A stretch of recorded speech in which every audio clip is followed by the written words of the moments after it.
Hello, welcome back to another remarkable episode on the Black Suit United African Rising channel. Now that our brothers who probably are not, I would say, fully documented in other countries might be coming home, I think it's time we start thinking about our country and how we can make it better. And that's actually what this channel is for. By the way, I've just chanced on this video that I want to sort of react to it, and also some of the news that is actually going on regarding Ghana. So the first of it is that Ghana has been ranked the second peaceful nation in Africa, and even really on top, among the top nations where national security is enhanced in the world. Ireland is even surpassed Canada and all. The other news is that Ghana made a significant move in 2017. It's quite a while, about 8 years ago. That is paying off as we speak now. That other countries can actually emulate. The other point is that Burkina Faso's Captain Troare, I made a recent video about him that is actually going viral. If you haven't watched it, go and watch it, about his speech that he gave about Pan-Africanism, African unity, and all. He has told the Supreme Court judges and the judges, every judge in Burkina, to take off that wig that they put on their head. The judges put, those colonial wigs, I call it. African Gen Z are reacting to it, and I wouldn't want to make this video necessarily long, but I'm just going to tell you what I think about all these things that are going on in Africa in regards to the fourth industrial revolution that I think it's meant for Africa. The fourth industrial revolution is meant for Africa.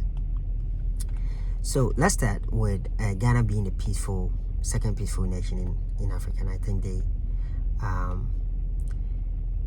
I really do think it should have been first. Had it not been some recent occurrences in the north, and also very recent, when elections happened even in the US, there's some bit of violence. There were times that even ballot boxes or ballot papers were banned in some of the states in the US. So some of these things are meant to happen during elections, but in terms of security, and you can hear from what the diaspora says when they come for the dirty December, a lot of people are talking about its safety, the fact that they can go to clubs like 2 a.m. and even come back like 7 a.m., 10 a.m.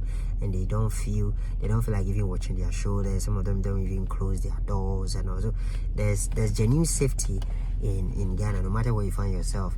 I think it also has to do with the rural electrification agenda, not just the light being on 24/7 in the cities, but even in some rural areas, you go there and see that street lights are still working. So there are light everywhere. People that perpetuate some of these evils want darkness, but most of our streets are lit up. And I think the lights, the security, and I think our IGP, I cannot go without mention that our IGP has really done a yeoman's job. That man, in terms of how he has beefed up security, even for the first time, Ghana's police have had helicopters for patrols. So they are not joking.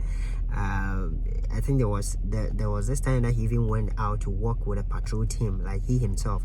So that guy really mean business. And I do think, and Ghanaians, I'm sure Ghanaians are just peaceful people. The chunk of Ghanaians that are, I'm not discrediting any other tribe, but you see, the chunk of Ghanaians, I'll say the accounts that make more than half of the Ghanaian population are people that really will shun fighting. In fact, in the olden days, their warriors were really fighting, but nowadays that those warrior kings and those wars for dominancy and for territorial wars have ceased.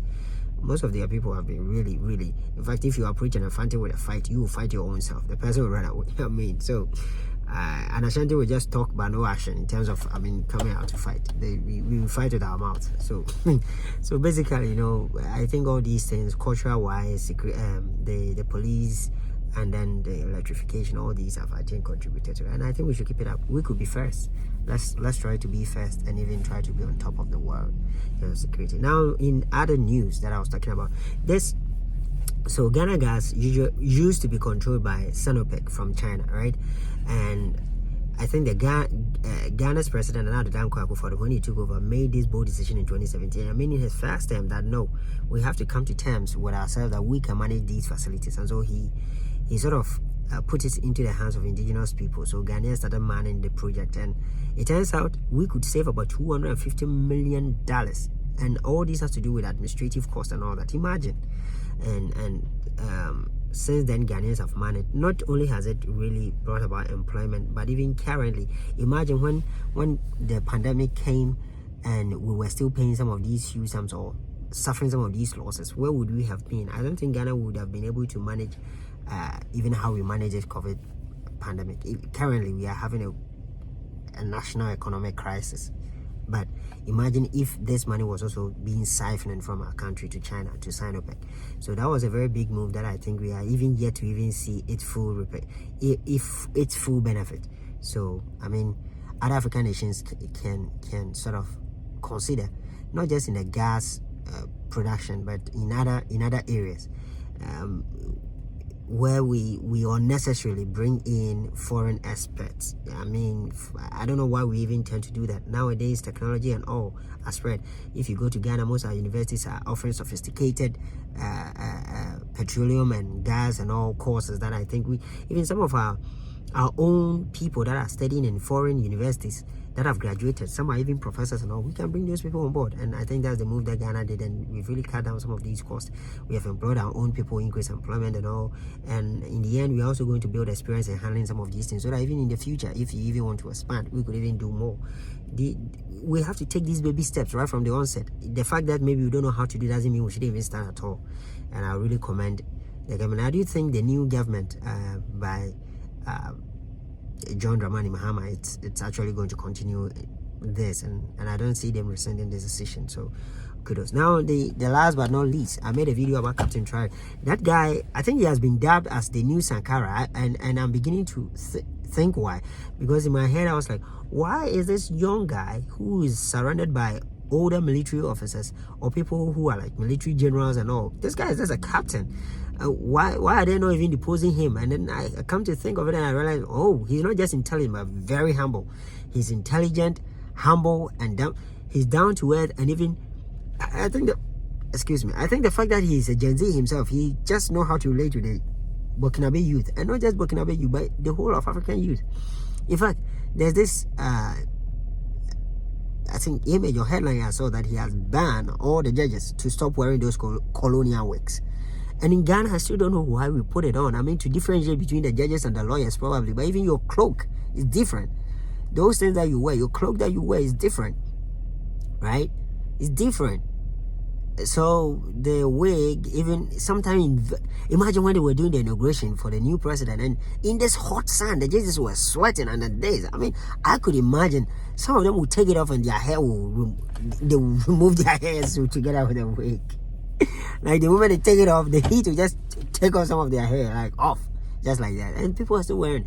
So I think it's our time we rule Africa with common sense, and that guy is doing a yeoman's job. I'm not for military rule, and I always say this.